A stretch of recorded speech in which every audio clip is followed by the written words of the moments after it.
6 కాలం కష్టపడి పండించుకున్న పంటను అమ్ముకునేందుకు అన్నదాతలు అరిగోసపడే పరిస్థితి నెలకొంది. జిల్లాలో ప్రధానంగా పండించే వాణిజ్య పంట అయిన పత్తిని అమ్ముకునేందుకు రైతులు ఆపసోపాలు పడుతున్నారు.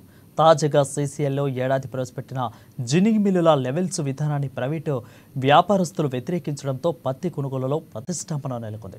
రాష్ట్ర వ్యాప్తంగా జిన్నింగ్ మిల్లులను కొనుగోలు నిలిపేశారు.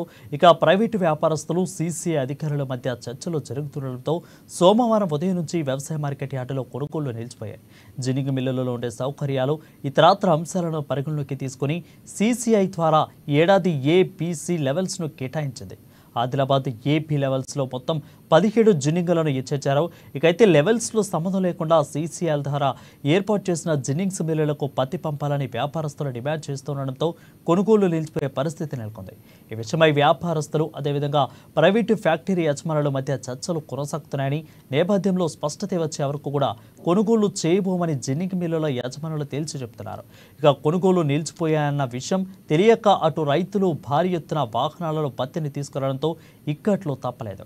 ఉదయం 6 గంటల నుండే వాహనదారులకు క్యూ లైన్లలో నిలిపి ఉంచి కొనుగోలు కోసం ఎదురు చూస్తున్న తరుణంలో ఈ విషయం తెలియడంతో రవాణా ఖర్చు తడిసి మోపుడయ్యేంత వరకు ఉంటుందని రైతులు ఆవేదన వ్యక్తం చేస్తున్నారు.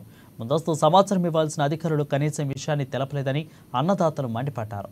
అధికారుల తీరుకు నిరసనగా రైతులు ఆందోళన దిగడంతో విషయం తెలుసుకున్న మార్కెటింగ్ ఎండీ గజానంద్, కార్యదర్శి మధుకర్లు అక్కడికి చేరుకున్నారు. హైదరాబాద్లో జరిగిన చర్చలు సఫలం కాకపోవడంతో కొనుగోళ్లు యథావిధిగా ప్రారంభమైనట్లు అధికారులు రైతులకు వివరించడంతో వారు ఆందోళన విరమించారు.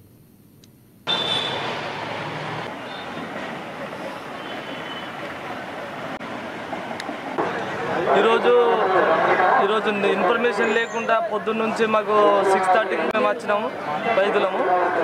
కానీ ఇప్పటిదాకా చాలు లేదు, మార్కెట్ అంతా బంద్ ఉంచిండ్రు. మాకేం ఇన్ఫర్మేషన్ ఇవ్వలేదు. నైట్కు పేపర్స్లలో ఇచ్చింది కానీ మాకు ఆ ఇన్ఫర్మేషన్ పేపర్ వాళ్ళు ఇంకా మాకు లీక్ చేయకుండా మాకు పొద్దున్న వీడికి వచ్చినాక బంద్ ఉంచలేదు, ఏం లేదు. మార్కెట్ చాలా ఉంచిండ్రు, ఇప్పటిదాకా మాకు జోక్తలేదు. ఇప్పుడు ట్రాలీలో ఏమో ఎక్స్ట్రా ఛార్జెస్ అయితే అని అంటుండ్రు. మరి ఇది ఇప్పటిదాకా చాలగాలే కాబట్టి ఇప్పుడు ఇక ముందన్నా కానీ ఇట్లా ఇన్ఫర్మేషన్ లేదు.